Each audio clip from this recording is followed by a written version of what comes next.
My self Manisha. मैं पटना जैसे छोटे शहर से आई हूँ। अभी 4 दिन पहले ही बॉम्बे आई हूँ, मैं और मेरी मम्मा। क्या बताऊँ सर, बचपन से ही एक्टिंग करने का बहुत शौक है मुझे। एक स्टार बनने का शौक है। क्या बताऊँ, मैं हार्ड वर्क करने में बहुत बिलीव करती हूँ सर।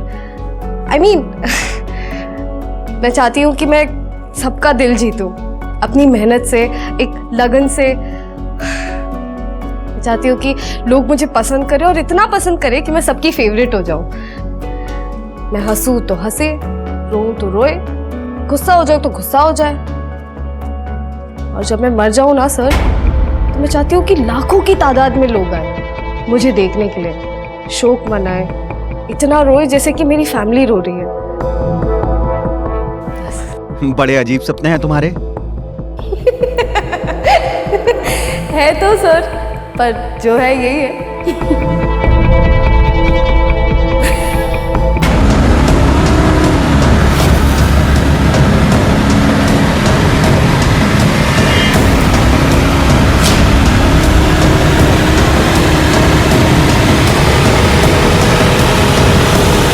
लोगों की नजर में मीडिया और एंटरटेनमेंट बहुत ही अर्थ प्रधान है, लाभदायक है। सबका यह मानना है कि यहां पर किस्मत रातों रात बदल सकती है। गुमनामी के अंधेरों से निकलकर इंसान सितारों की बुलंदी तक पहुंच जाता है।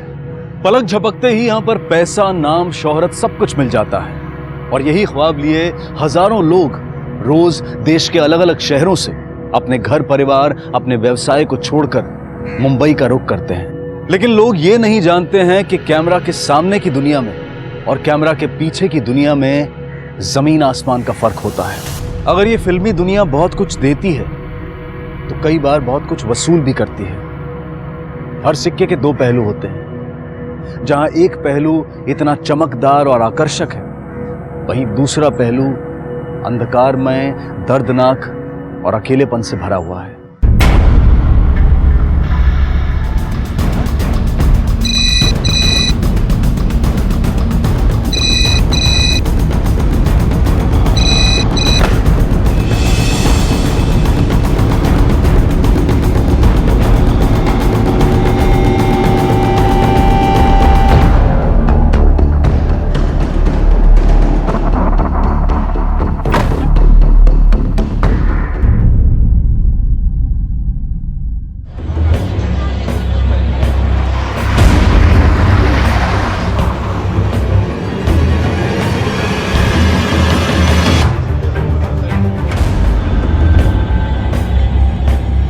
देखिए, आप लोग अंदर नहीं जा सकते, रुकिए।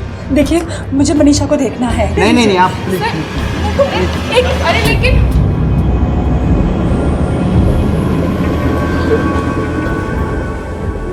कुछ पता चला कैसे हुआ? I just heard it. यार, यहाँ कोई कुछ बताने को तैयार नहीं है। वो सुसाइड नहीं कर सकती अरुणी। I know. सर, कुछ और बात है।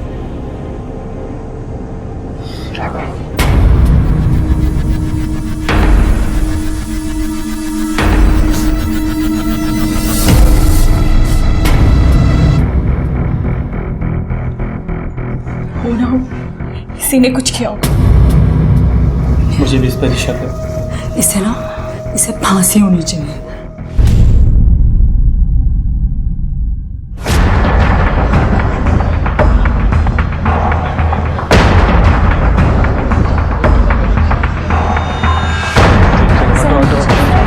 हमें पता चला केस के बारे में। प्लीज अंदर नहीं जाने देना सर। शांत रहिए। देखिए, हमें भी अभी पता चला, हम ऐसे कुछ नहीं बोल सकते। आप कोशिश कर रहे हैं सर, हम कोशिश कर रहे हैं। प्लीज आप पोस्टमार्टम में किसी भी तरह की लापरवाही नहीं होनी चाहिए, क्योंकि अगर गलत खबर बाहर गई तो र्यूमर्स फैलने के ज्यादा चांसेस हैं। मैम आप कुछ बोलेंगी? आपकी फ्रेंड ने Excuse us for a while, please.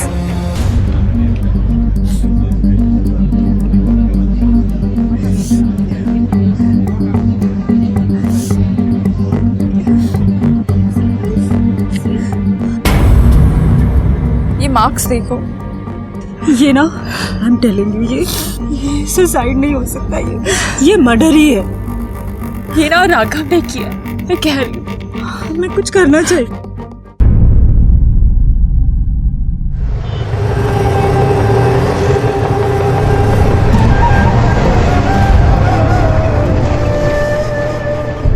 मैं मनीषा की माँ हूँ। मनीषा की माँ। मैम, आपकी बेटी ने इतना बड़ा कदम क्यों उठाया? मैम, आप कुछ बोलना चाहिए। सर, आप कुछ बताइए हमें। प्लीज आइए।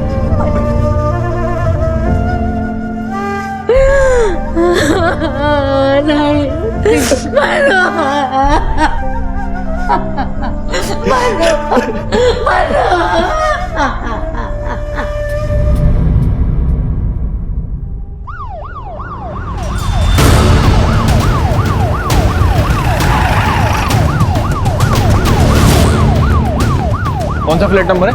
102 साहब। 102।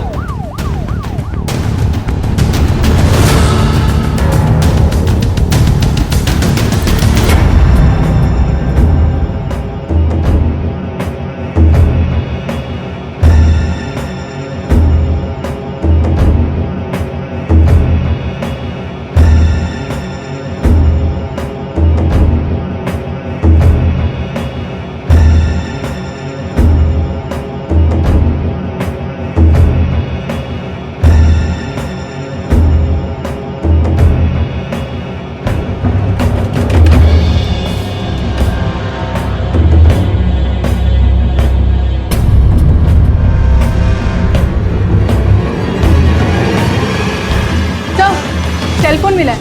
ऑन करो। सर लॉक है।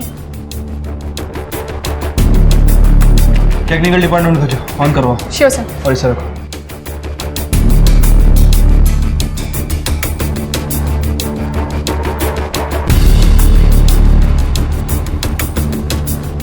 सर, अंदर से ये लड़के के कपड़े, रेजर और शेविंग मिला।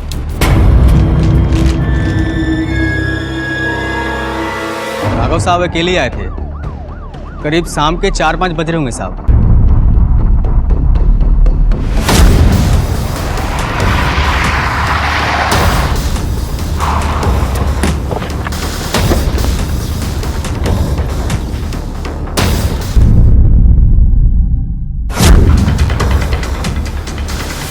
क्या हुआ साहब? मनीषा, मनीषा, मनीषा दरवाजा खोलो। मनीषा, भैया जरा वहां से कोई रास्ता है हमारे गिल की तरफ जाने का? अरे कोई रास्ता है, जा सकते हो? अरे साहब, चारों तरफ पे गिल लगा हो, कहीं जाएंगे अंदर। अरे यार, मैं चाबी वाले को लेके आता हूँ।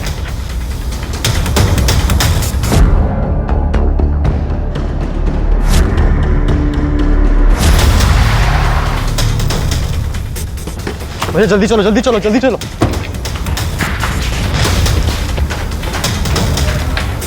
मनीषा, भैया एक बार निकालो। अरे यार, आप कोशिश करो जल्दी, इतना टाइम मत लगाओ, जल्दी करो। मनीषा, दरवाजा खोलो यार।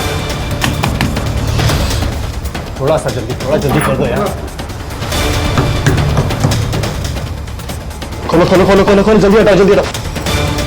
भैया ये भी खोलो। खुल गया? मनीषा,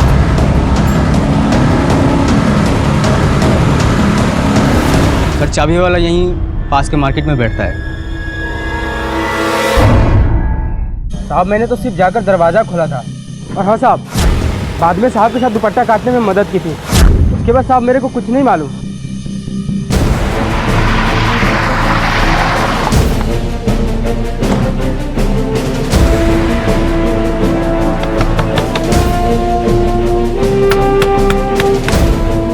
एक्सक्यूज मी, घर में कोई भी नहीं है। आप कौन?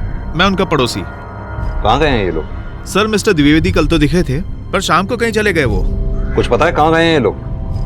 नहीं सर, आइडिया तो नहीं है। राघव और उसके घर वाले दोनों ही गायब हैं। मोबाइल कंपनी से अपडेट मंगवाते रहो। राघव का फोन जैसे ही एक्टिवेट होता है फौरन अलर्ट जारी करो। या तो राघव इस केस में इन्वॉल्व है या फिर उसे डर था कि फंस जाएगा।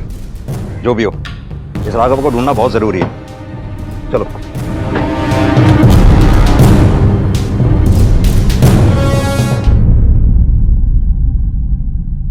क्यों किया होगा ये सोच सोच कर ही हम पागल हो रहे हैं। ऐसा कुछ था ही नहीं, फिर अचानक ही। पहले से ही टैलेंटेड थी वो, बचपन में सीधा स्टेज पर जाकर बिना किसी झिझक, बिना किसी डर के एकदम नेचुरल। हमने भी उसे हमेशा बढ़ावा दिया, सपोर्ट किया उसका। 18 साल की उम्र में उसे पहला ब्रेक मिला। हमने सोचा अब काम के सिलसिले में मुंबई रहना होगा, इसलिए मैंने भी शिफ्ट कर लिया। अकेली बच्ची को कैसे छोड़ते। अच्छा लगता था हमें, हमारी बेटी सबकी फेवरेट हो गई है।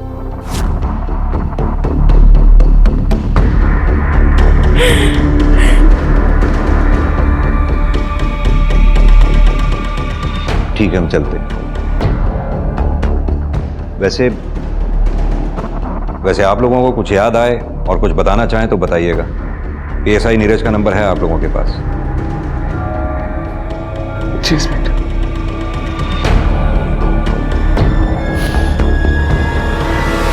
न्याय की मांग जायज है, लेकिन अक्सर इस फिराक में चाहते ना चाहते हुए पीड़ित और उसकी पीड़ा का मजाक बन जाता है।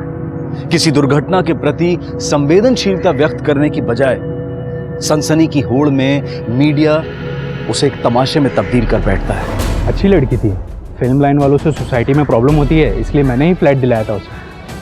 पर डिप्रेशन में थी बेचारी, क्योंकि अक्सर उसके घर से झगड़े की आवाज़ सुनाई देती थी। ड्रग एडिक्ट थी, दिन रात नशे में रहती थी। ड्रग्स ठीक है सर, एक्चुअल प्रॉब्लम उसके पैसों की थी। एक बात तो आप यकीन नहीं करेंगे, 3000 रुपए मांग रही थी मुझसे। 3000। मैंने तो सुना है पैसे के लिए धंधा भी करती थी। मनीषा वो सुसाइड कर ही नहीं सकती, फ्रेंड थी वो मेरी। ये सब उसके बॉयफ्रेंड राघव का किया हुआ है। हर कोई जासूस बनकर अपनी अधूरी तहकीकात के बेसिस पर लांछन लगाने लगता है, बेबुनियाद अटकलें करने लगता है। हम ये क्यों भूल जाते हैं कि एक मशहूर व्यक्ति भी आखिरकार एक इंसान ही होता है। उसका अपना निजी जीवन है, अपना परिवार है, अपनी एक व्यक्तिगत दुनिया है। 23 वर्षीय अदाकारा, बेटी, प्रेमिका, लाखों की चहेती, सैकड़ों की दोस्त मनीषा की मौत कैसे हुई और क्यों हुई? इन असंख्य अफवाहों के बीच में पुलिस खोज रही थी उस सवाल का जवाब जिसे पूरे देश ने विचलित कर दिया था।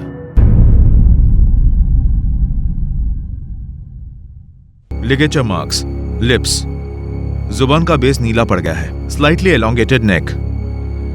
क्लियर है सुसाइड केस है। डॉक्टर, क्या ऐसी पॉसिबिलिटी है कि मनीषा को किसी और ने लटकाया हो? Not possible. और ये मार्क्स, ये तो कुछ ताजे लग रहे हैं। ये सूजन के मार्क्स, ये स्वेलिंग मरने के बाद के हैं। बॉडी को नीचे उतारते वक्त या फिर हैंडल करते वक्त लगे होंगे। और ये जो जॉज के नीचे निशान है और पेट के बगल में जो निशान है वो काफी पुरानी इंजरीज के निशान हैं। यही कोई 4-5 महीने पहले के हैं। मीडिया में इस तरह की बातें फैल रही हैं कि मनीषा ड्रग्स एडिक्ट थी। मुझे नहीं लगता कि वो ड्रग एडिक्ट थी। अगर ऐसा होता तो हमें पोस्टमार्टम में जरूर दिखता। वैसे बॉडी में अल्कोहल के ट्रेसेस भी हैं। सर इसके पड़ोसी और गार्ड ने बताया था कि पिछली रात किसके घर में पार्टी हुई थी। और वो दवाइयाँ जो मनीषा के घर से मिली थी, उसे हम चेक कर रहे हैं। शायद हो सकता है कि उसने डिप्रेशन के लिए लिया हो। एक बार डिटेल रिपोर्ट आ जाने दीजिए, हम आपको क्लियरली कह देंगे। ठीक है डॉक्टर। ओके। सर बहुत कॉमन केस है, सेलिब्रिटी थी ना, इसलिए मीडिया और लोग तरह तरह की बातें कर रहे हैं। ड्रग लेती थी, ये करती थी, वो करती थी। प्रॉब्लम ये नहीं है नीरज, प्रॉब्लम ये है कि इस केस में सबको बयान देने का शौक। इन बयानों पे हम रिलाई ही नहीं कर सकते। कौन सच बोल रहा है, कौन झूठ बोल रहा है, कौन सिर्फ अंदाजे से बयान दे रहा है, कुछ भी कह पाना मुश्किल है।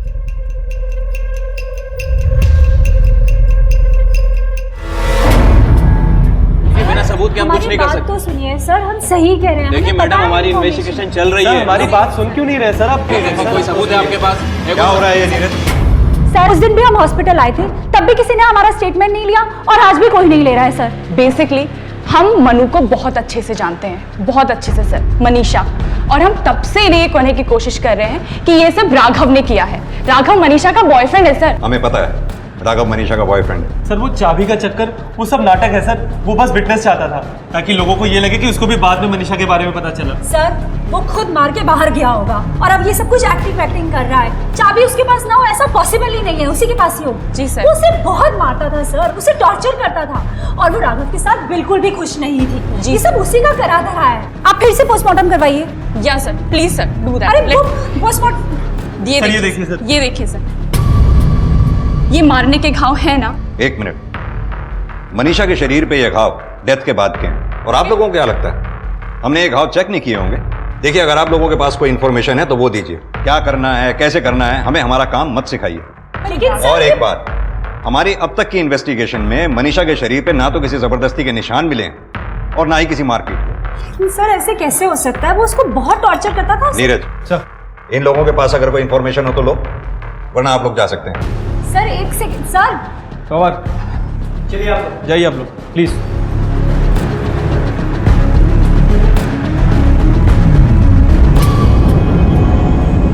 व्हाट द हेल यार, यहाँ कोई कुछ कर ही नहीं रहा है। इनको पता है कि मीडिया की नजर है इन पर, इसलिए ये लोग इन्वेस्टिगेशन का सिर्फ ड्रामा कर रहे हैं। But we must do something for Manisha. Listen, एक काम करते हैं, हमें प्रेस कॉन्फ्रेंस बुलानी चाहिए। इनफैक्ट मैं तो कहती हूँ उसके मॉम डैड को भी बुलाते हैं, वो आएंगे तो ज्यादा इफेक्ट पड़ेगा। सही कह रही हो।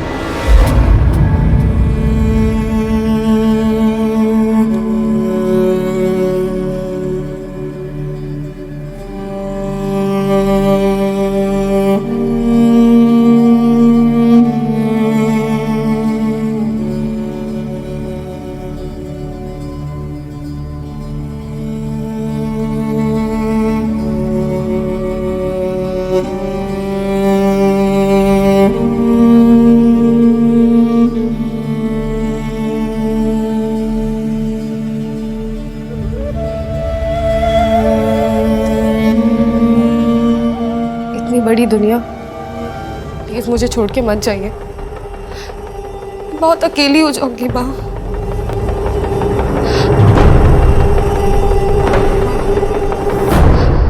माँ,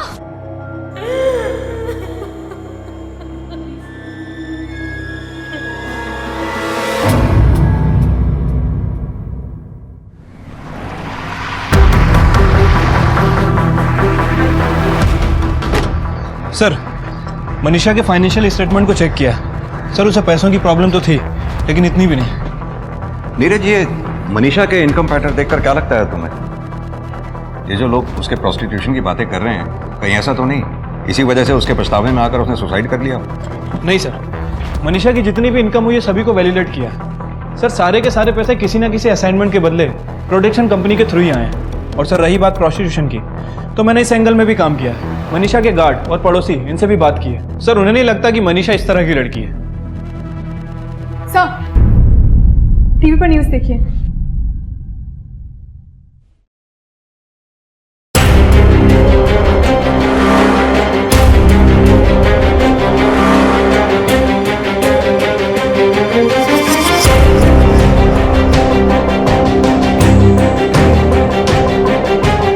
हमें लगता है कि मनीषा को फोर्स किया गया है सुसाइड करने के लिए। हाँ, मेरी बेटी ऐसी थी ही नहीं, उस राघव ने कुछ किया है, वरना वो ऐसा क्यों करती? क्या आपने पुलिस को कुछ बताया है इसके बारे में? पुलिस क्या कर लेगी?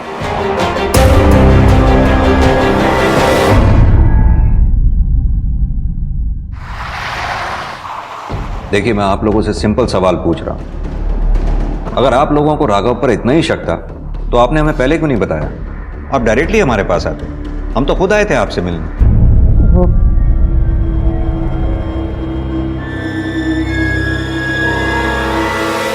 तब नहीं बताई तो क्या हुआ, अब तो बता रहे हैं ना, क्या फर्क पड़ता है इससे? देखिए, हमें इनसे बात करने दीजिए, आप प्लीज चुप रहिए।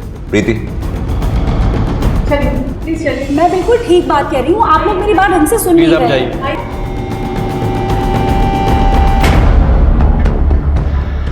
देखिए मिस्टर हरीश, पहले ही अफवाह, आरोप, मनगढ़ंत कहानियां फैल चुकी हैं। आप लोग तो मनीषा के पेरेंट्स हैं, आप लोग तो कम से कम ऐसी बातों को बढ़ावा ना दें। जो फैक्ट्स है उसी पे बिलीव करिए, सच खुद ब खुद सामने आ जाएगा। सर, उस लड़के से मनु की मुलाकात 1 साल पहले हुई थी। उसके किसी कॉमन फ्रेंड ने उसे मिलवाया था। सच कहूँ तो लड़का मुझे पहले अच्छा नहीं लगा। मनु समझदार थी, इसलिए हमने उसे कभी रोका टोका नहीं, उसे पूरी छूट दे दी। मनु के साथ मैंने भी शिफ्ट कर लिया था। धीरे धीरे राघव भी यहाँ आके रहने लगा। हमने सोचा हमारी बेटी जानती है वो क्या कर रही है, और वैसे भी मुंबई में ये सब तो चलता है, लोग थोड़े फॉरवर्ड टाइप्स के रहते हैं, इसके लिए हमने कुछ नहीं कहा। पहले पहले तो सब ठीक था, उसके बाद राघव ने मन्नू को हमारे खिलाफ भड़काना शुरू किया। सर, वो मन्नू को इस्तेमाल कर रहा था, पर मन्नू उसे शादी करना चाहती थी। वो बात बात पर बात को टाल जाता था। अब पूछिए ना उस लड़की से जो उसके घर पे काम करती थी, उसी के सामने सब कुछ होता था।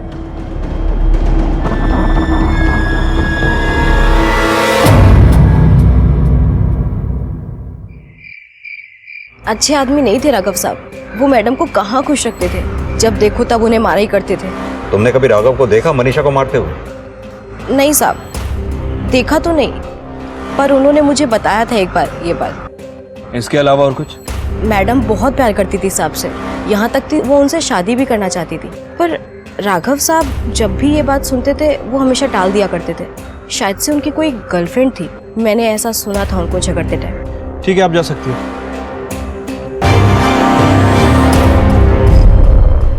सर, राघव की दूसरी गर्लफ्रेंड। सर, एक और एंगल निकल गया इसके बारे में। ये राघव के बारे में कुछ पता चला? नहीं सर, अभी तक तो लोकेट नहीं हुआ। सोसाइटी वालों से दोबारा बात करो, पड़ोसियों से भी। हो सकता है दूसरी गर्लफ्रेंड से जुड़ा मामला कोई सामने आए। ठीक है sir.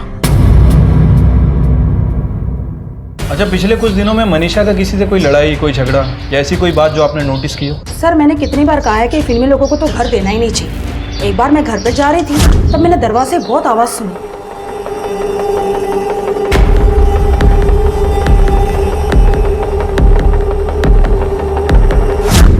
Thank you.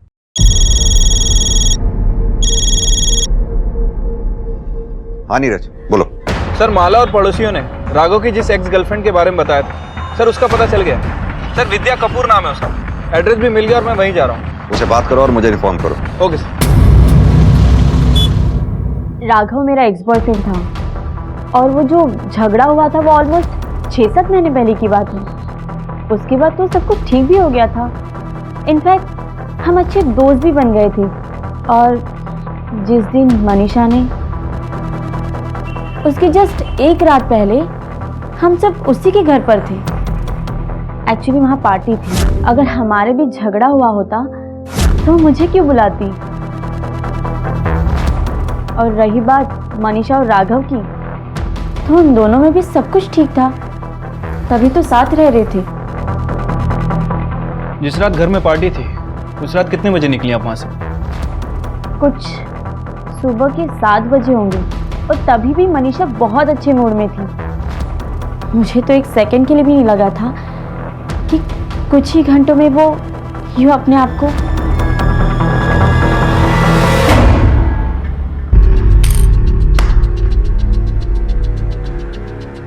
Sir, guard ने ये कंफर्म किया है कि जो लड़की मनीषा और राघव के घर आई थी वो राघव की एक्स गर्लफ्रेंड विद्या कपूर है। सर, मनीषा का बॉयफ्रेंड राघव अपने लॉयर के साथ आया है। सर, ये बहुत डिस्टर्ब था और काफी टूट चुका था। ऊपर से मीडिया का ये सर्कस, मुझे पता था ऐसा कुछ होगा, इसलिए से कुछ समय के लिए दूर लेकर चले गए थे। अपसेट था सिर्फ इसलिए दूर ले गए थे या फिर मीडिया में देखकर अपना बयान बदल सके इसलिए? सर, मीडिया के बारे में तो आप जानते ही हैं, सब अटकलें लगा रहे हैं। किसी के पास कोई ठोस इन्फॉर्मेशन नहीं है। वैसे भी कुछ लोग स्पॉटलाइट में आना चाहते हैं, कुछ लोग तो इसे मर्डर भी बता रहे हैं, लेकिन किसी में कोई सच्चाई नहीं है। आप जानते हैं, मेरे बेटे को बचाना भी था ना, इसलिए दूर लेकर चला गया था। और हम सच ढूंढ निकालना चाहते हैं। बाहर मीडिया में क्या हो रहा है, इससे इन्वेस्टिगेशन का कोई लेना देना नहीं। राघव, हम तुमसे सीधा जानना चाहते हैं। सर, झूठ बोल रहे हैं सर सबके सब। सर, जिस तरह से उसके दोस्त हॉस्पिटल मुझे देख रहे थे ना, सर मैं तभी समझ गया था कि वो मुझे फंसाने वाले हैं। इसलिए जब न्यूज़ मिली कि मनीषा नहीं रही, मैं इमीडिएटली उसके पेरेंट्स को इन्फॉर्म करके वहाँ से चला गया। सर, मेरी लाइफ तो पूरी 1 सेकंड में ख़राब हो गई। उस दिन एग्जैक्टली क्या हुआ था वो बताओ। सर, 7 बजे तक हमारे घर में पार्टी चल रही थी। उसके बाद सब लोग चले गए, हम सो गए। फिर कुछ 3:30 बजे के आसपास मैं उठा। मैं जब बाहर गया, मैंने देखा मनीषा फिर से दारू पी रही थी। सर, उसे आदत लग गई थी दारू पीने की।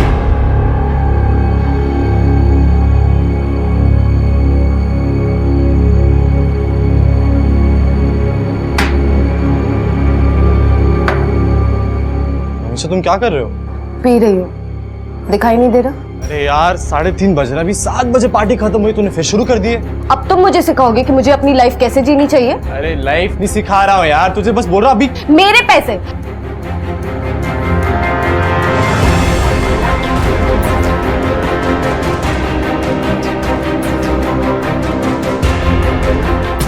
फिर मैं कुछ कुछ सामान लेने के लिए बाहर गया, उसका मुझे फ़ोन आया। बहुत घबराई और अपसेट साउंड करी थी, शायद माँ बाप से कुछ उसकी लड़ाई हुई होगी।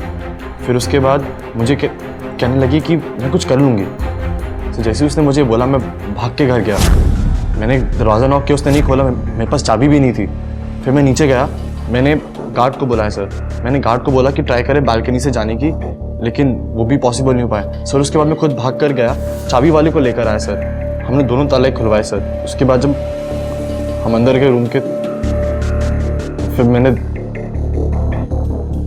अजीब बात है ना, तुम कह रहे हो कि मनीषा अपने माँ बाप से अपसेट थी, वहीं मनीषा के माँ बाप कह रहे हैं कि मनीषा तुमसे अपसेट थी। मामला क्या है? सर, अगर वो मुझसे अपसेट होती तो मुझसे शादी करने की क्यों प्लान करती? सर, सच बात तो ये है कि उसके माँ बाप बहुत बड़े लालची लोग हैं सर, उसे बहुत यूज़ करते आए हैं। और जब मनीषा को इस बात का पता चला तो उसने खुद उनसे दूर जाने को सोचा। सर, आप बिलीव नहीं करेंगे, उसके पेरेंट्स ने लोन के लिए उसका एक झूठा एज सर्टिफिकेट बनाया ताकि प्रूव कर सकें कि वो एक अडल्ट है। हमने सुना है आपकी बेटी मनीषा आप लोगों का खर्चा उठाती थी। अगर बेटी माँ बाप का ख्याल रखती थी तो उसमें बुरा क्या इंस्पेक्टर साहब? वो जानती थी कि उसके लिए हम क्या क्या नहीं करते। उसको बढ़ावा देने के लिए सब कुछ छोड़कर हम यहाँ चले आए। सर, बहुत छोटी सी फैमिली थी हमारी, हम लोग सब बहुत खुश थे, और उस राघव ने आकर सब सत्यानाश कर दिया। ऊपर से हमें ही वहां से लौटना पड़ा। और वो झूठे डॉक्यूमेंट, उनका क्या? कोई झूठे डॉक्यूमेंट्स नहीं है इंस्पेक्टर साहब, वो झूठ बोल रहा है। अरे मनीषा को शराब की लाश उसी ने लगवाई थी। मनीषा के फादर का कहना है कि मनीषा को शराब की लत तुमने ही लगवाई थी। मैंने? सर, मुझसे मिलने से पहले वो शराब पीती थी, और उसे लत किसने लगाई? उसके बाप ने। सर, वो खुद शराबी है। मैं ड्रिंक करता हूं, लेकिन कभी कभी। इसका मतलब ये नहीं कि मैं शराबी हूं। इंस्पेक्टर साहब, कौन सा बाप अपनी बेटी को शराब की लत लगवाएगा? राघव की नजर मेरी बेटी की दौलत पर थी, और इसीलिए उसने हम दोनों को उससे अलग किया। सर, पहली बात तो ये है कि हम लोग एक बिजनेस क्लास फैमिली को बिलोंग करते हैं सर, ना कोई मेरे पास पैसों की कमी है, ना ही कोई लालच सर। सर, दूसरी बात, जब मैं मनीषा से मिला था उसके पास कोई काम भी नहीं था सर। एक और बात सर, मुझसे मिलने से पहले मनीषा के पास 3 साल तक बहुत काम था। इतना काम होने के बावजूद भी वो अपने माँ के साथ एक किराए वाले घर में रहती थी। सर, आप खुद बताओ मुझे कि मैं उसके पैसों बेचता था उसके माँ बाप। सर, सच तो ये है कि उसके माँ बाप उसको बार बार बाहर जाके काम ढूंढने के लिए कहते थे ताकि वो कमा के लाए और अपनी ये जरूरतें पूरी कर सके। ये है सर। राघव का कहना है कि आप लोग अपनी जरूरतें पूरी करने के लिए मनीषा पर दबाव डाल रहे हैं। कैसी जरूरत है सर? वो तो वैसे ही परेशान थी काम ना मिलने की वजह से। घर पे बैठ बैठ कर मेंटली ड्रेन हो चुकी थी। हमने देखा है उसे उस कंडीशन में, हमसे देखा नहीं गया। हम उसे हमेशा इनकरेज करते थे, इसीलिए हमने उसे कहा बाहर जाओ, लोगों से मिलो। लोगों से मिलोगी, कुछ काम मिलेगा तो सब ठीक हो जाएगा, वरना वो डिप्रेशन में चली जाती। ये सब हम उसके लिए कर रहे थे सर, अपने लिए नहीं। ये सब बोल रहे हैं राघव? आपको पता है, मनीषा के सारे डेबिट व क्रेडिट कार्ड अपने पास रखता था, बल्कि उन्हें यूज भी करता था। मनीषा का बैंक अकाउंट वही हैंडल करता था। उसकी दोस्तों ने आंखों से देखा है, उन्होंने बताया हमें इंस्पेक्टर साहब। सर, 24 साल की इंडिपेंडेंट लड़की थी वो। आप खुद मुझे बताओ सर, मैं फोर्सफुली कैसे उसके कार्ड्स अपने पास रख सकता हूँ? रखने देती वो मुझे? सर, आप खुद सोचिए। सर, एक बार मैंने उसका कार्ड अपने पास रखा था, वो भी इसलिए क्योंकि उसको सारे पैसे अपने जो थे सब अल्कोहल पर डालने थे। सर, आप खुद बताओ, उसे एडिक्शन हो चुकी थी। सर, ये सच जो है ना, उसके दोस्तों ने आपको नहीं बताया होगा।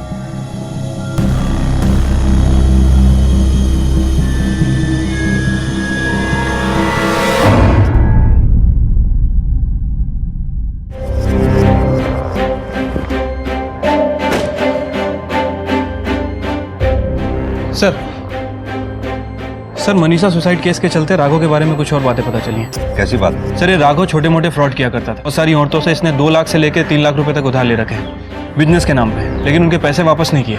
बहुत सारे थाने में इसके खिलाफ कंप्लेंट भी दर्ज है। सर, मैंने कोई फ्रॉड नहीं किया सर। सर, बिजनेस में रिस्क होता है, ये बात सब इन्वेस्टर जानते हैं। मैंने सारे पैसे बिजनेस में लगाए थे, अब बिजनेस फ्लॉप हो गया तो सब मुझे फ्रॉड बोलने लग गए। सर, आप मुझे बताओ। राघव, तुम्हें कुछ ये अजीब नहीं लगता? तुम्हारे मुताबिक तुम्हारे आसपास के सभी लोग झूठ बोल रहे हैं, इकलौते सिर्फ तुम ही हो जो सच बोल रहे हो। सर ऐसी बात नहीं है सर।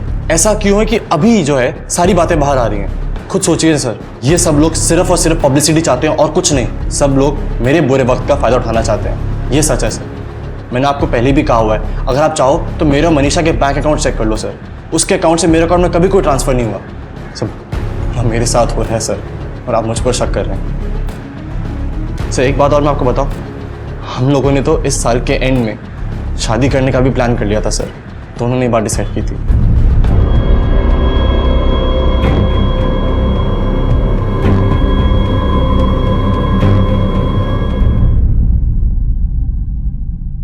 सर मनीषा की फाइनल पोस्टमार्टम रिपोर्ट। सर इसके हिसाब से मनीषा ने 2 महीने पहले अबॉर्शन करवाया था।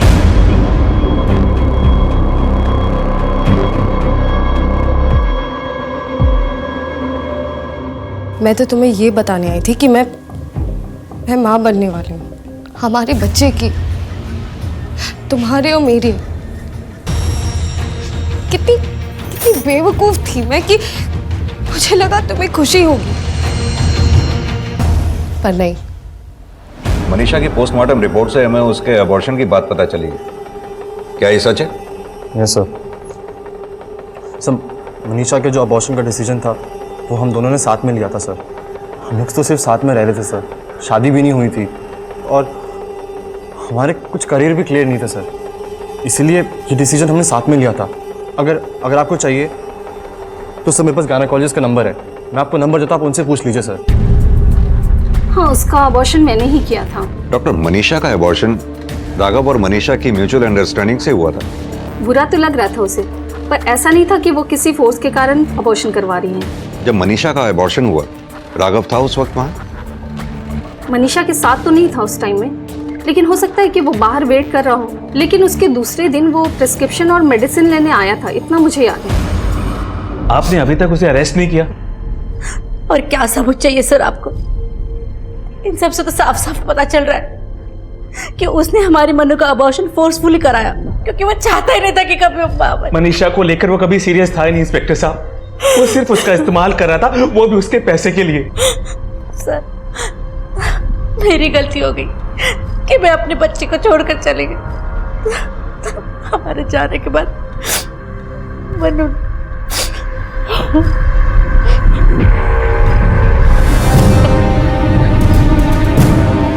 एक्चुअली वो वैसी थी नहीं, बहुत सीधी सादी थी, लेकिन उसके साथ के लोगों ने उसे बहुत उकसाया और उसका दिमाग खराब कर दिया। स्मॉल टाउन से आने वाली लड़कियों की यही प्रॉब्लम होती है, पार्टी करना, गाड़ियों में घूमना। इस वजह से उन लोगों का काम पे से ध्यान हट जाता है। सफलता, कामयाबी अक्सर क्षणिक, अक्सर अस्थिर होती है। ये फिल्म जगत इंसान को रातों रात शोहरत के शिखर पर तो पहुंचा देता है, लेकिन अचानक मिली इस कामयाबी, सफलता और दौलत को संभालना नहीं सिखाता। इसलिए बेहद जरूरी है कि हम इस चकाचौंध को अपने आप पर काबू ना पाने दें। याद रखें, कर्म ही पूजा है और अपने काम के साथ हमेशा ईमानदार रहें। शायद मनीषा ने औरों को निराश किया था, इसलिए दूसरों के द्वारा उसे निराश किया जाना भी शायद तय था। हो सकता है कि उसे सही समय पर सही सलाह ना मिली हो, या फिर सही मिली हुई सलाह की उसने उपेक्षा की हो। दूसरे प्रोफेशंस के कंपैरिजन में मनोरंजन जगत से जुड़े हुए कामों में दबाव और तनाव अधिक होता है। अपनी जीवन शैली को बरकरार रखने का तनाव, काम ना मिल पाने का तनाव, ज्यादा काम की वजह से व्यक्तिगत जीवन पर पड़ने वाले बुरे असर का तनाव। यहां किसी भी इंसान के साथ जुड़े जितने तथ्य होते हैं, उससे कहीं ज्यादा उससे जुड़ी अफवाहें होती हैं। दुख इस बात का है कि हम एक जीवन को खत्म होने से रोक नहीं पाए। आवश्यकता है पश्चाताप की, आत्मनिरीक्षण की। क्या हम अपने परिजनों के लिए वो सहारा बन पा रहे हैं जिसकी उन्हें जरूरत है? सर, मनीषा राजपूत का फोन अनलॉक हो गया है, उसमें आखिरी कॉल की रिकॉर्डिंग भी है। किसके साथ हुई थी उसकी आखिरी बात? सर, राघव द्विवेदी। हाँ मनीषा बोलो। राघव, तुम क्यों मुझे बार बार ऐसे ही छोड़ के चले जाते हो? मैं तुमसे बात कर रही हूँ Raghav, please try to understand.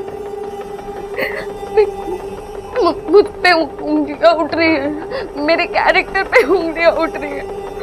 मम्मा पापा को भी धमकी मिल रही है। अरे क्या हो गया तुम्हें यार? इतनी छोटी सी बात को इतना बड़ा इशू क्यों बना रही हो तुम? छोटी बात? माय फुट छोटी बात। तुम्हारे लिए होगी छोटी बात, समझ गए? मेरे लिए नहीं है छोटी बात। मैंने अपनी इज्जत कमाई है राघव। ये तुम्हारे लिए छोटी बात है क्योंकि तुम्हारा ईगो बड़ा है। Hello hello Raghav, hello.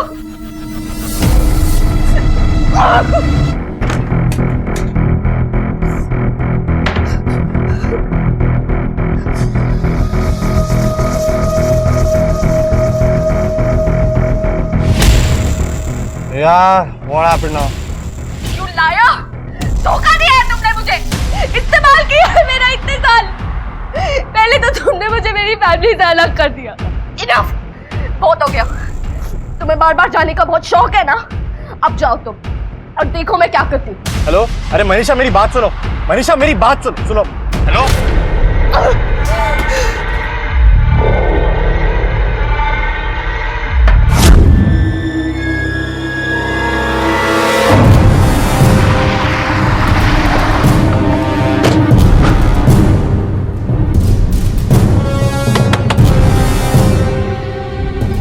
Raghav कहाँ है?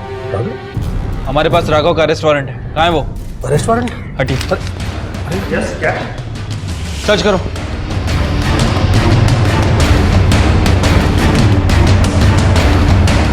चलो।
मनीषा को आत्महत्या के लिए उकसाने के आरोप में राघव को पुलिस ने गिरफ्तार किया। राघव ने अपने आप पर लगे सभी आरोपों को नकारा है। उसका यह दावा है कि उसके पास मनीषा की एक डायरी है जिसे कोर्ट में पेश करके वो अपने आप को बेगुनाह साबित कर देगा। राघव के वकीलों के अनुसार राघव ने किसी भी प्रकार से मनीषा को आत्महत्या के लिए नहीं उकसाया है। राघव दोषी है या बेगुनाह ये हम नहीं जानते। हम ये भी नहीं जानते हैं कि कोर्ट का क्या फैसला होगा, लेकिन हम ये जानते हैं कि मनीषा के साथ जो कुछ भी हुआ वो अत्यंत दुखद है। कहीं ना कहीं इस हादसे के लिए हम सब भी जिम्मेदार हैं। सफलता की सीढ़ियां चढ़ते इंसान का हम अभिवादन करते हैं, लेकिन जब वही व्यक्ति नाकाम होता है तो हम उसे ठुकरा देते हैं, उसे छोटा साबित करके उस पर हंसते हैं। और यह सिर्फ फिल्म जगत का ही नहीं बल्कि दूसरे प्रोफेशंस का भी सच यही है। हम अपने परिजनों, अपने परिवार, अपने दोस्तों, अपने साथियों के लिए वो सहारा बनने में नाकाम हो जाते हैं जिसकी उन्हें जरूरत होती है, और खासकर तब जब वो अपने जीवन में एक मुश्किल दौर से गुजर रहे हों। कृपया जिंदगी में किसी भी बुरे दौर से गुजर रहे व्यक्ति से मुंह ना मोड़ें, उनका साथ दें, उन्हें सही सलाह दें, उनकी मदद करें। और अगर आप खुद किसी मुश्किल दौर से गुजर रहे हैं तो अपनों की सलाह लें, उन्हें आपकी सहायता का मौका दें, क्योंकि आत्महत्या किसी समस्या का समाधान नहीं बल्कि खुद एक समस्या है। देखते हैं हमारे आज के एपिसोड की दूसरी कहानी। क्या हो रहा है इस देश में? इतना अमानवीय, इतना नृशंस कांड हो जाता है और ये सरकार लगता है जैसे कान में तेल दे के सो रही है।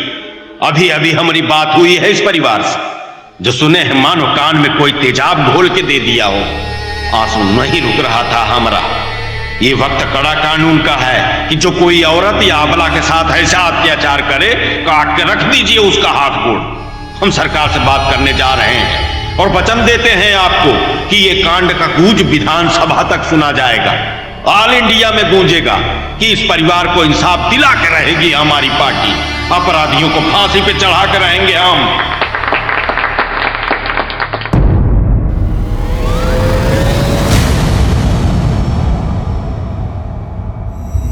ले आओ।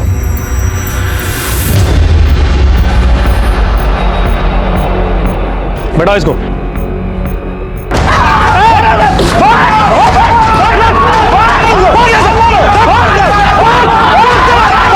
कानून तोड़ता तुम लोग, गिरफ्तार कर लेंगे तुम लोग को। गाड़ी लेके चल।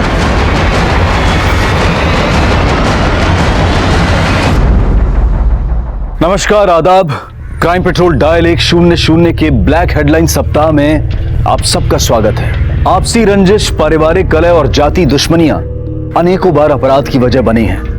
कई दफा किसी एक व्यक्ति के प्रति हुए अपराध की वजह से जाति, समूह और वर्गों के बीच में कुछ तथाकथित दूरियां और शिकवा शिकायतें होती हैं और अक्सर इस क्रॉस फायरिंग में एक मासूम मारा जाता है। गांव सूजागंज, जिला भागलपुर, बिहार में हुआ यह जघन्य अपराध कुछ ऐसा ही था। इस दिल दहला देने वाले अपराध की गूंज कुछ ऐसी फैली कि पूरे राज्य को हिला गई। कई राजनीतिक नेता पीड़ित परिवार से मिलने पहुंचे, परिवार को सांत्वना देते हुए राहत की बात भी की, लेकिन इस सब के बावजूद इलाके में दहशत का माहौल है। जिले के सभी स्कूल्स बंद हैं और अंधेरा होते ही यहां सन्नाटा पसर जाता है।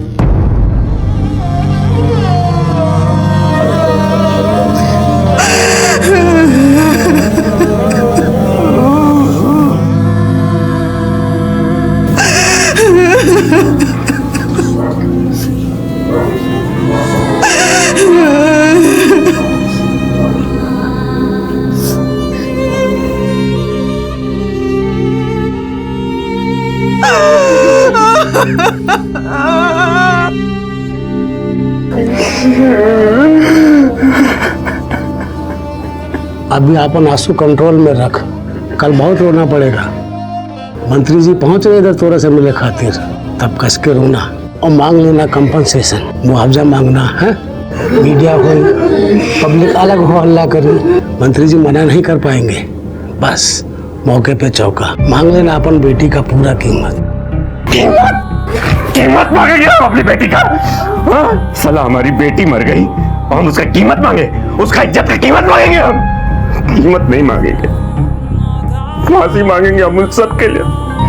हमारी बेटी का बोटी बोटी कर दिया, गोली मार देंगे, गोली। हमारी फूल सी बच्ची, मेरी फूल सी बच्ची।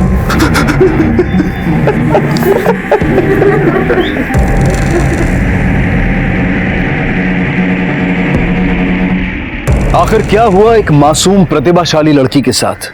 आखिर ऐसा क्या बीता कि खूबसूरत भविष्य मौत की गर्त में समा गया? मार लिया खुशबू ने चाचा। क्या हुआ? मैदान मार लिया। क्या हुआ? मार दी? आय दादा, किसको मार दी? अरे चाची, आप बिना मतलब कुछ भी। अरे कबड्डी में खुशबू ने ना मैदान मार लिया। सुजागंज हाई स्कूल टूर्नामेंट जीता है। 16 पॉइंट तो अकेले अपने खुशबू के थे। मेडल मिला उसको, मेडल। अरे वाह, अरे वो देखो आगे। वाह बिटिया, वाह बिटिया, वाह बिटिया। दिखा दिखा मेडल कहाँ है? अरे वाह, वेरी गुड बिटिया, वेरी गुड। का वेरी गुड, वेरी गुड? अरे मर्द का खेला खेलेगी तो शादी ब्याह कैसे होगा इसका? अरे एक शादी ही रह गया है जीवन में का? तो लड़की है तो क्या करेगी? क्या करेगी? अरे नाम कमाएगी, पैसा कमाएगी। देखना एक दिन जो है ना, अखबार में, टीवी में फोटो छपेगा इसका। ऑल इंडिया में नाम कमाना खुशबू। अब बिटिया सुन सुन, कि मेडल जो है ना, इसे आके दादा दादी को दिखा। हैं? बाबा, आई खुश रहो, खुश रहो। जीते रहो बेटा। रुको, हम अभय आवते। बता बता। हाँ ये दादा, 3 भर सोना होगा नहीं? अरे नहीं आजी, सोने का पानी चढ़ा है।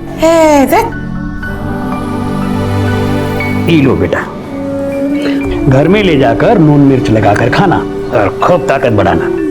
हमरे लिए कबड्डी खेलो तो अंडा पाओ, वरना किताब में ध्यान लगाओ। देखो बेटा, जिला लेवल पर मेडल लेने से नहीं होगा, लाल खानदान का नाम पूरे भारतवर्ष में फैलाना होगा।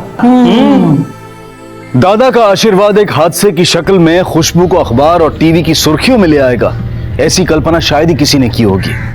जैसे एक शांत और सौम्य इलाके को एकाएक तूफान घेर लेता है, तहस नहस कर देता है, बिल्कुल वैसे ही एक सामान्य और मामूली सा परिवार देखते ही देखते हालात के बवंडर में ऐसा फंसा कि समाज के रोंगटे खड़े हो गए।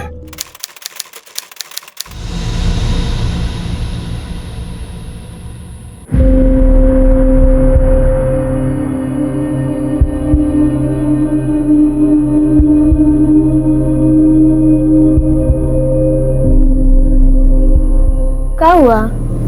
इतने टेंशन में काहे बैठी हो? कुछ नहीं। का कुछ नहीं? चेहरे से लग रहा है तुम्हारे कोनो भूत प्रेत नहीं ना देख लियो? प्रीति है वो लोग। कौन? किसकी बात कर रही हो?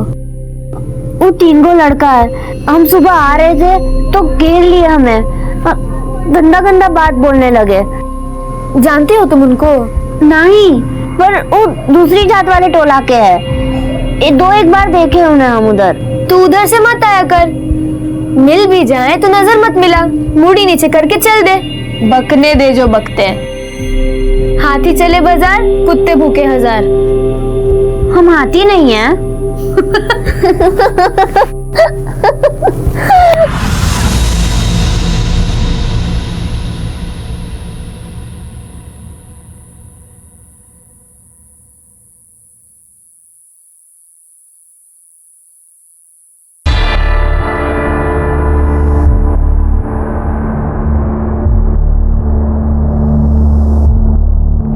तरकारी कैसा बना है कुछ बोल ही नहीं रहे हैं अच्छा आप। बढ़िया बना, तो रोज का मटर ही बना देती हो? हाँ तो हरियर सब्जी लाइएगा बाजार से तो बना देंगे। हाँ कल लेते आएंगे।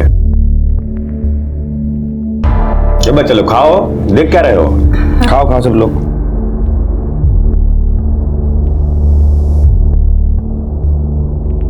कहाँ हुआ बेटा? खुशबू तुम काहे नहीं खा रही हो? इसको कुछ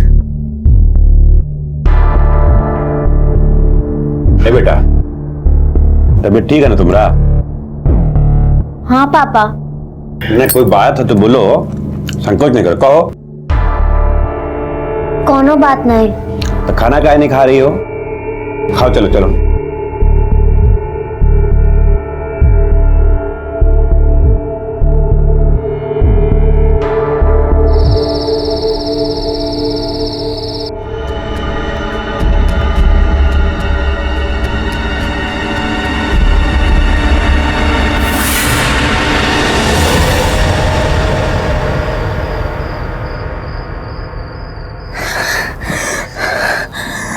क्या हुआ?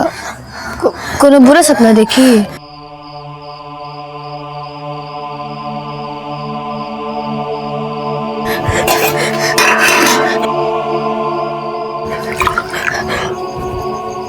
दीदी तू कुछ बोलेगी कि बस? दीदी बोल ना।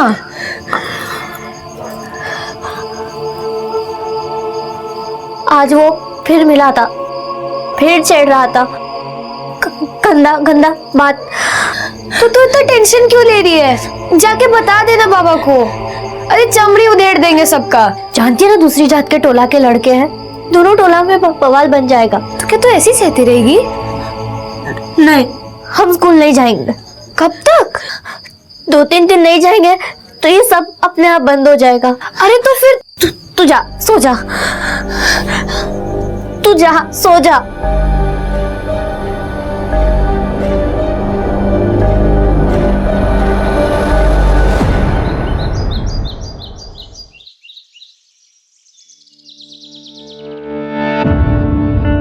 खुशबू अभी तक सोए रही हो? अरे 8 बज गया, स्कूल नहीं जाना है क्या तुमको? हाँ आज तबीयत ठीक नहीं है। आज आराम करो। हाँ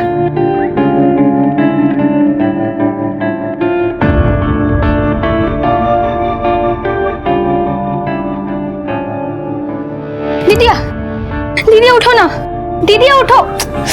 उठो ना, आओ ना तुम आओ जल्दी, पहले इधर आओ। क्या हुआ बताओगे? अरे तुम आओ ना पहले, ये देखो।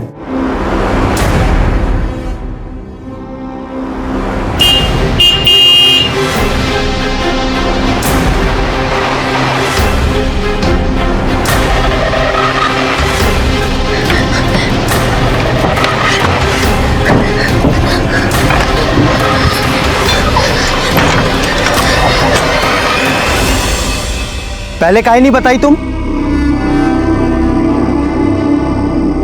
हमको लगा बेकार में। ये मृदुला तो बड़ा चढ़ा के बोल रही है। हम कहाँ बड़ा चढ़ा के बोल रहे हैं?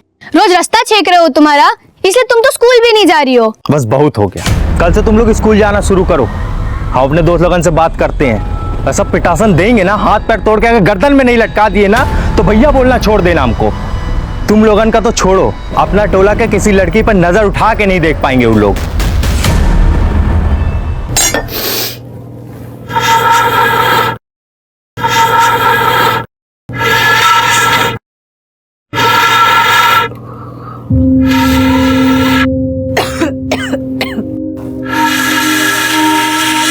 तुम्हारा तबीयत अभी तक ठीक नहीं हुआ? हाँ, दिन भर घर में ढुकी रहती हो। हमको तो तुम्हारा तबीयत ठीक ही लग रहा है, तो फिर स्कूल काहे नहीं गई? हाँ? आई दादा, तो ललका मर्चा खत्म हो गया है। ए बेटा, तनी दादा के यहाँ दौड़ के जाके ललका मर्चा मांग के लाओ तो बेटा, दौड़ के चल जा, नहीं तो तरकारी जल जाएगी। चल जा। मम्मी, मृदुला को भेजो ना। अरे वो तो स्कूल गई है ना, कैसे जाएगी? जा लेके आओ ना, देखो आधा तरकारी बन गया। जा।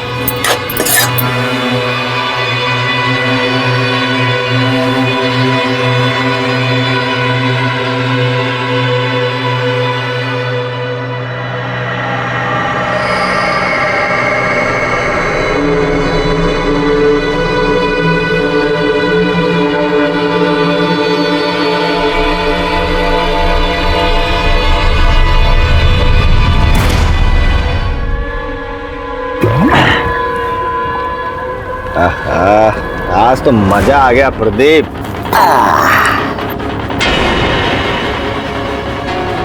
बबन भैया क्या हुआ? तू जा रही है?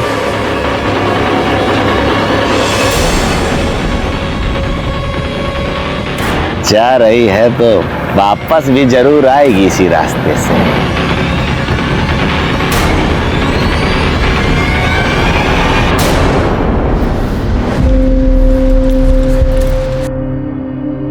लो। अरे खुशबू बेटा, हाँ आज स्कूल से जल्दी छुट्टी हो गई? नहीं, अरे वो का है ना, लाल मिर्च खत्म हो गई है तो तरकारी भी आज पे चढ़ाया। मैं जाती हूँ। हाँ। आजी, माँ ने लाल मिर्च मंगवाया है। हाँ बेटा, अब भी देते हैं। कैसी है तू, ठीक है ना? अरे खुशबू बेटा, तुम्हारा अगला कबड्डी का मैच कब है? वो मैच तो अगला महीना में है। अच्छा, तो ई लो, रोज एक एक खाओ और फिर देखो सामने वाले को कैसे एक एक करके पटकते हो। कबड्डी में पटकते नहीं, बाबा पकड़ते हैं। अच्छा, तो फिर पकड़ो। आजी मिर्ची। हाँ हाँ, ये लो।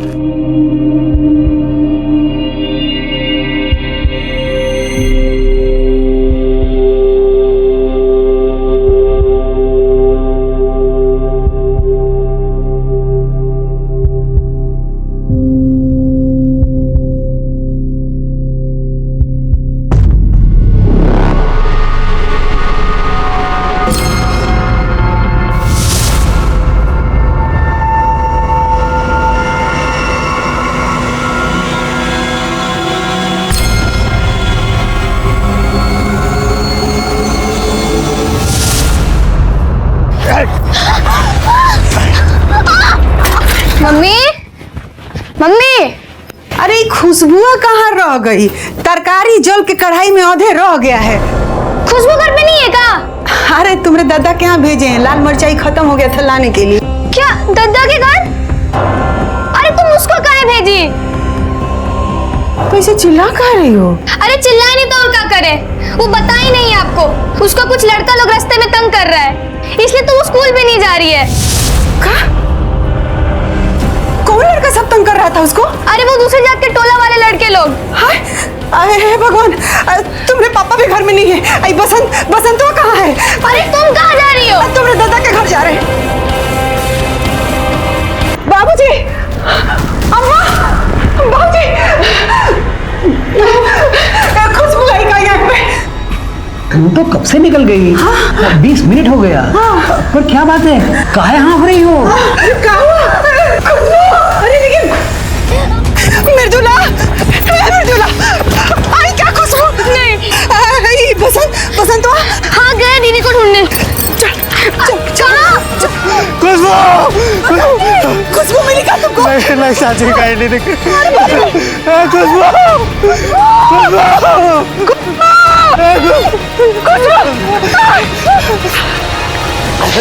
ये तो खुशबू का साइकिल है। खुशबू, खुशबू, खुशबू,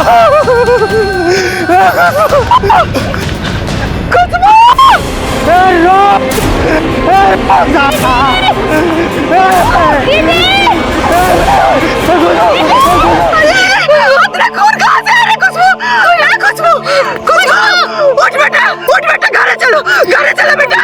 मम्मी तो मर गई है, मर गई है।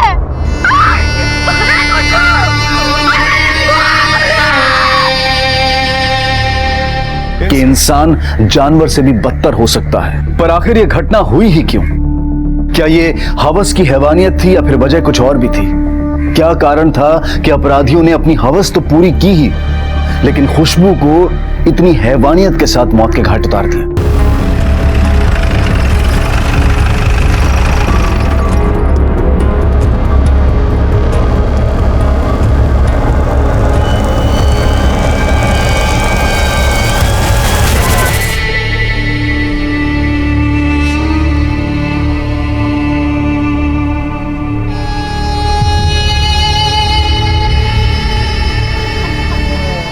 कूट कूट के मारा है सर। एक का दांत नहीं छोड़ा मुंह में, सबे तोड़ दिया। मिट्टी सर, मुंह में मिट्टी भर दिया। कौन राक्षस था? कंधा भी उखाड़ लिया बच्ची का। दोनों पैर का टोटल हड्डी फ्रैक्चर है सर। 12 साल हो गया सर नौकरी को, ऐसा केस देखे नहीं कभी। अपराध लगता है यहाँ नहीं हुआ है, कौन स्ट्रगल का निशान भी नहीं है। बॉडी को पोस्टमार्टम के लिए भेजो सर। बॉडी को देखकर ऐसा लग रहा है जैसे बच्ची के साथ शारीरिक दुष्कर्म हुआ है। राक्षस को राक्षस वाली सजा मिलेगी। अपना नारी का शोषण, अरे सरकार कुछ करे या ना करे, पब्लिक न्याय करेगी। क्यों भाइयों? नेताजी, आप पब्लिक को उकसाइए मत, मामला बहुत सेंसिटिव है। देखा अपनी आंख से देखा है, पकड़ेंगे उसको जाके। क्या देखे तुम? तो वो लड़का हमरा खुशबू को कंधे में लेके जा रहा था, फिर हम भी भागे उसके पीछे।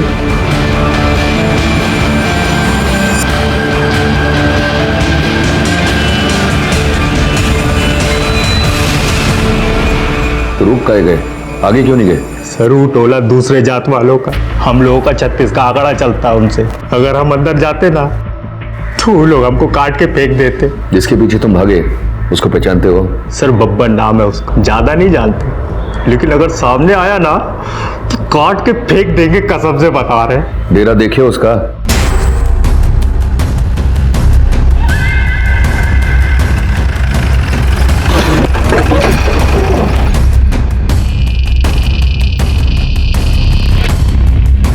सर वो वाला घर है।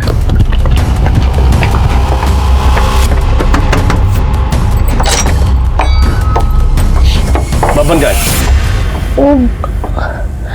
वो तो, पर आप लोग काहे पूछ रहे हैं? अच्छा, अब सवाल तू करेगी, जवाब हमको देना पड़ेगा। नहीं, वो काहे ना कि वो आए थे लेकिन चले गए। कहाँ? हम नहीं जानते साहब। क्या रिश्ता बबन से तुम्हारा? हम की मेहरारू है। चेक करो अंदर। आप हटिए अपने। साहब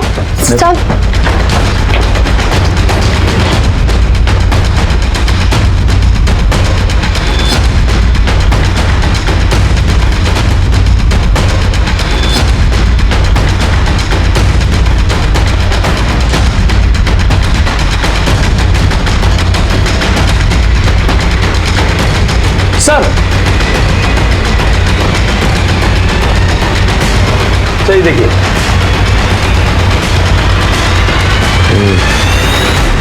ठीक है साहब, हमको कुछ नहीं पता। वो आए और बोले कि कपड़ा में गुलाल लगा है तो आके धो दी। अरे आप कहे कपड़े धोने बैठ गए, हम कर ले। और ये कहाँ लग गया आपकी कमीज में? अरे कुछ नहीं है, गुलाल लग गया थोड़ा। वो कपड़ा कहाँ है? वो तो अपने साथ ही लेकर चले गए। ये पानी का सैंपल लीजिए और फॉरेंसिक के लिए भेजिए। जी सर।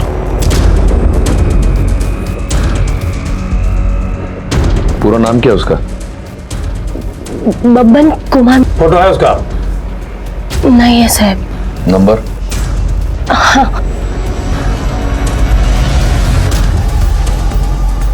वर्मा जी, ये नंबर ट्रैक पर लगाओ। जी सर। अपना एक आदमी सिविल में यहाँ लगवाइए।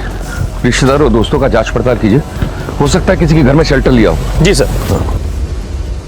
सर, जहां अपराध हुआ तो स्पॉट मिल गया है।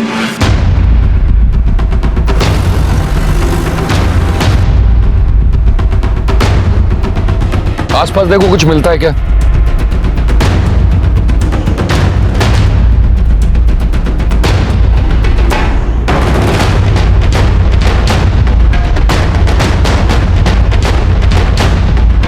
सर ये देखिए।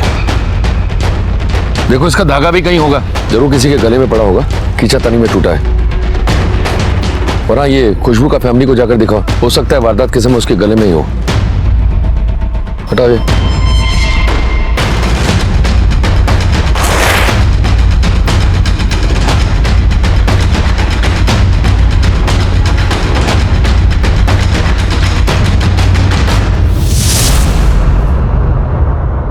सर दांत। वर्मा जी, कोई सैंपल छूटना नहीं चाहिए। सर, यहाँ पास ही एक बाइक मिली है।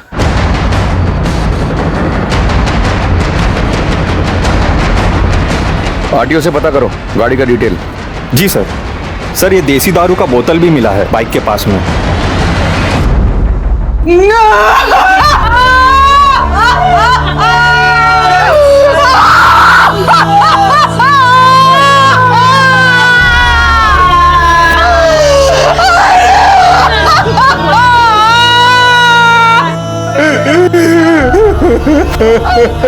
चलाकर खाक कर देंगे पूरी बस्ती को, बता दे रहे हैं। हमारी जात के लड़की के साथ कुकर्म किया है ना विधायक जी? अरे बोलने से कुछ नहीं होगा, खाली बतिया रहे हैं यहाँ पे आके। कुछ करके दिखाइए, कुछ करके। हम बताए दे रहे, एक एक को कुटिया देंगे। देखते हैं हमको यहाँ कौन रोक लेता है।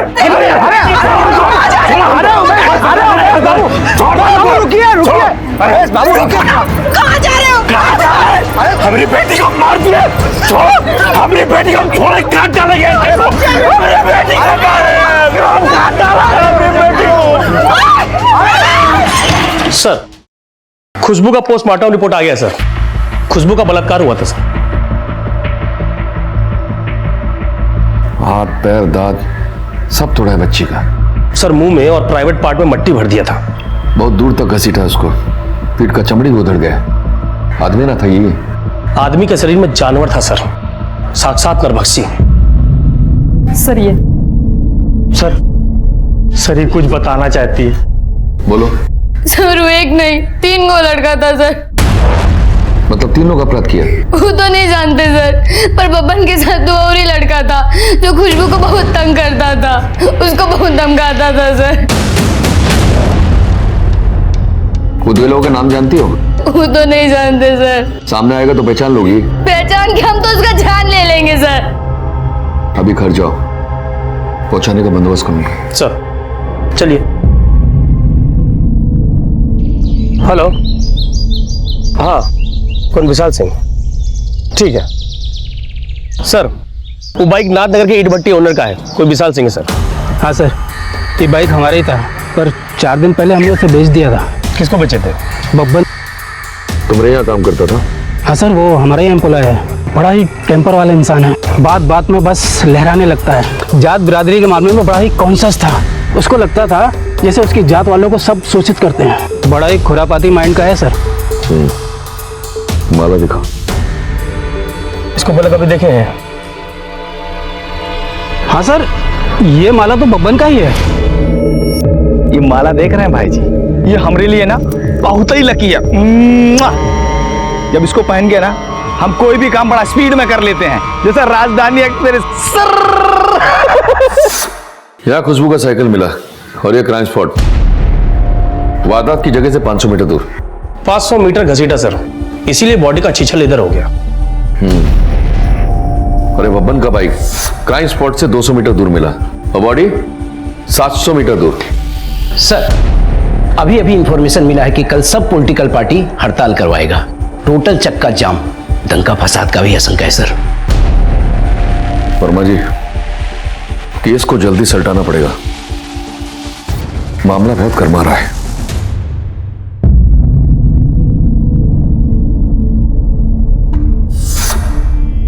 भाग मनाओ कि तुम्हारा बाल इतना लंबा लंबा है। हाँ, जब कबड्डी खेलते समय हाथ की जगह वो चोटी धर लेता है ना कोई, तो ये चोटी भी परले बुझाने लगती है। बस एक बार हमारा सिलेक्शन हो जाए स्टेट लेवल में, उस दिन चोटी कटवा लेंगे हम रोज। अब ऐसा गलती मत करना तुम। अरे कबड्डी खेलना है हमें, हम तो कटवाएंगे।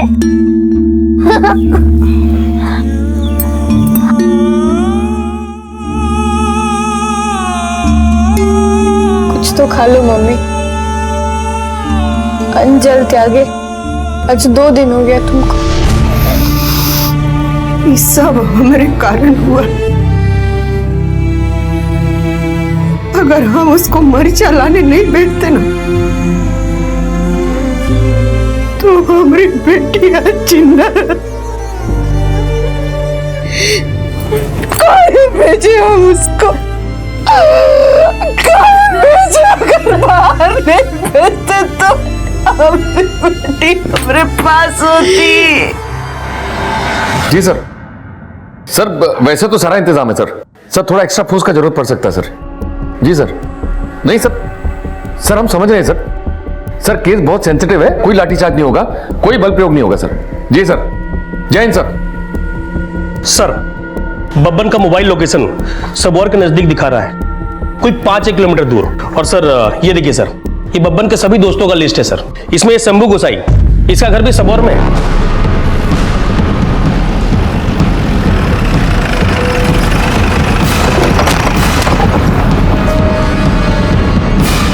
सर वो वाला घर है। हाँ। दरवाजा पिछले 36 घंटे से बंद है।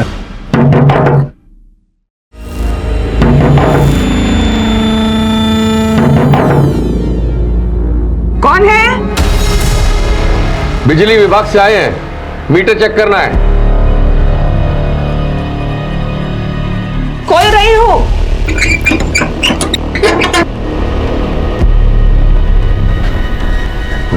अरे सारे रूम चेक करो।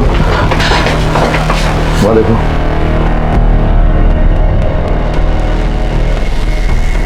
अंदर कौन है? हमारी बेटी है, कपड़े बदल रही है। बुलाइए उसको बाहर।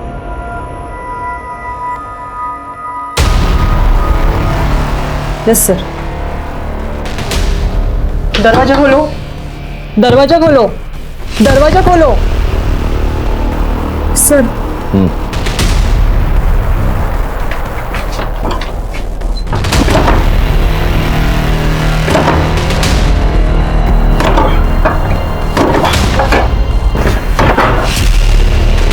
देखो देखो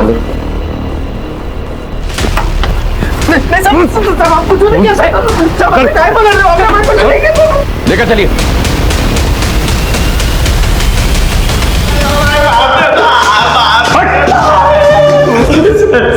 हम कुछ नहीं किया साहब। बच्चों नहीं किए, हम कुछ करते हैं तेरे साथ। वर्मा जी जरा शर्ट उतारिए इसका।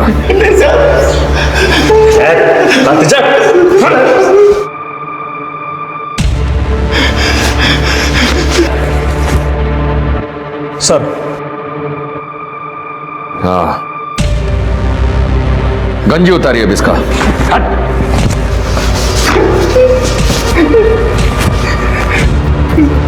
पैंट उतार। नहीं सर। उतार पैंट। जांच के लिए भेजना है, पता तो चले तू ही किया कांड। उतार। मुंह क्या देख रहा है, नंगा नहीं हुआ कभी? हाँ, उतार पैंट। उतार रहे।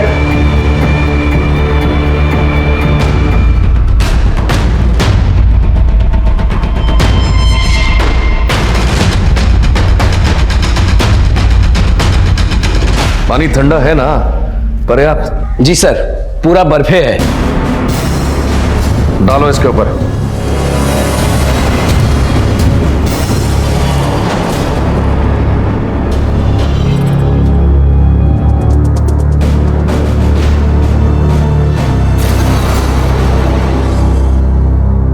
गर्मी हर्ट हुआ ना तुम्हारा? अभी तो शुरुआत है बाबू, अभी तो कुछ नहीं हुआ है। अगला बाल्टी बॉइलिंग वाटर है। अंग्रेजी समझता है ना? खौलता पानी। सब कुछ नहीं किए, कुछ नहीं किए, कुछ नहीं किया। कुछ नहीं किए। तू लोग और था ना तेरे साथ? नाम बता, नाम बता। लो बाल्टी, इस बार खौलता पानी लाना। जी सर। सब कुछ नहीं किए। तो बता नाम दोनों का। काम तो तू लोग ऐसा किया है कि फांसी भी हो जाए तो कम है, पर जान ले फांसी तो होगा। पहले भी नाम बताना शुरू कर। बोलेगा कि बाल्टी मंगाओ। ला रे बाल्टी। एक का नाम बच्चा बहुत और दूसरे का प्रदीप राय।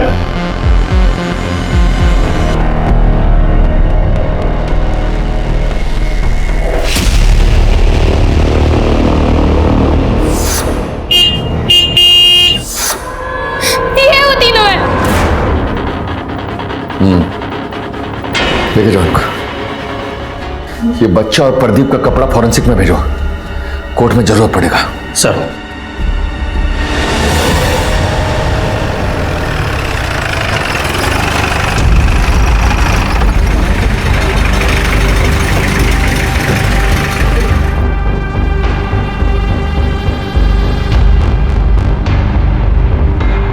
तीनों अपराधियों को हिरासत में लेने के बावजूद जन आक्रोश शांत नहीं हुआ। इस मामले को रिपोर्ट करने के लिए सूजागंज आ पहुंचे और स्कूल और कॉलेज तो पहले से ही बंद पड़े थे। पीड़ित और अपराधी दोनों के समाज के बीच तनाव और दहशत का माहौल था। हालांकि इस वक्त पीड़ित समाज ज्यादा मुखर और हिंसक हो रहा था। एकाएक देश ने सूजागंज की खुशबू को सूजागंज की निर्भया की संज्ञा दे दी। सर, फॉरेंसिक रिपोर्ट आ गया है। बब्बन के नाखून में खुशबू का ब्लड और मांस का टुकड़ा मिला है। शर्ट और बनियान पे भी खून का निशान खुशबू का है, पैंट और अंडरवेयर पे भी। इसका मतलब कंफर्म यही लोग उसके साथ बलात्कार किया है। मन तो करता है जाकर चबड़ा तोड़ दूं सालों का। लड़की के शरीर पे दांत का निशान भी बब्बन से मैच करता है। सर, रिपोर्ट के अनुसार प्रदीप राय और बच्चा महतो के खिलाफ तो कोई केस ही नहीं बनता, लेकिन मोबाइल लोकेशन के हिसाब से दोनों वहीं पर था। सर, जो कुछ भी किया वो बब्बनवा ही किया है। और तुम दर्शक बने देखते रहे, है ना? सर, हम देखे ही थे, कुछ किए थोड़ी न थे। कैसे तुम कुछ नहीं किए? तुम्हारे सामने अपराध होता रहा, तुम रोके उसको? नहीं ना? तुम्हारे सामने अपराध हो गया, उसके बाद तुम पुलिस को इन्फॉर्म किए? नहीं ना? हाँ? अब जो कुछ उस दिन हुआ ना, साफ साफ बताओ। और जरा भी होशियारी किया ना तो तुम्हारा टेटवा दबा देंगे। बताओ क्या हुआ था उस दिन? वो बब्बन 2-4 दिन से वो लड़की को फॉलो कर रहा था। कांड होने के पहले लड़की वहां से क्रॉस की सर। जा रही है तो वापस भी जरूर आएगी इसी रास्ते से। थोड़ा इंतजार का मजा लीजिए। 15-20 मिनट में वो वहां से फिर लौटी। कुछ देर बाद उसका मिस कॉल आया और हम फिर वहां लौट गए। हमरा तो हो गया, अब तू दोनों भी लग जा। हम बोले ना, हमें कुछ नहीं करना है। नहीं करना है? हाँ प्रदीप बा, तोहरा मर्दानगी को भी बुखार आ गया है का? नहीं तो कोनो बात नहीं, हम इसको ऑफ कर देते हैं।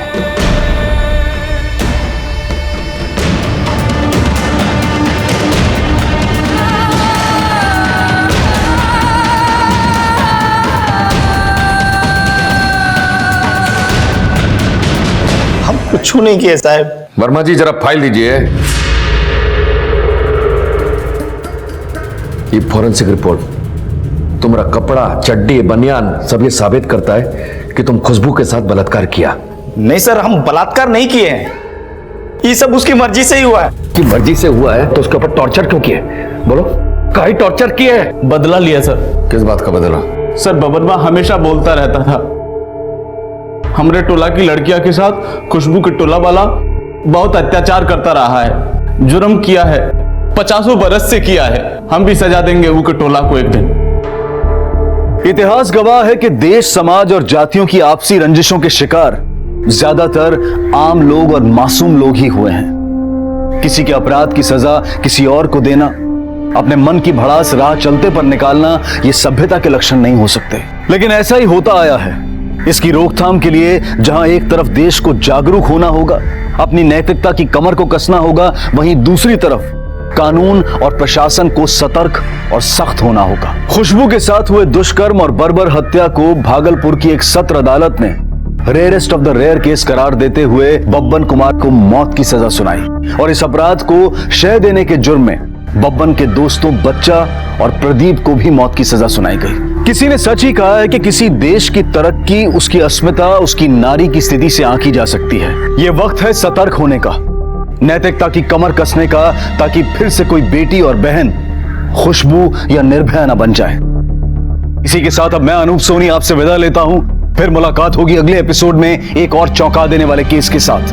तब तक अपना और अपने परिवार का ख्याल रखें और देखते रहें क्राइम पेट्रोल डायल 100। सबक एक को सीख हम सबको। जय हिंद। इस तरह के और भी एपिसोड देखने के लिए हमारे चैनल को सब्सक्राइब करें और बेल आइकन दबाना ना भूलें।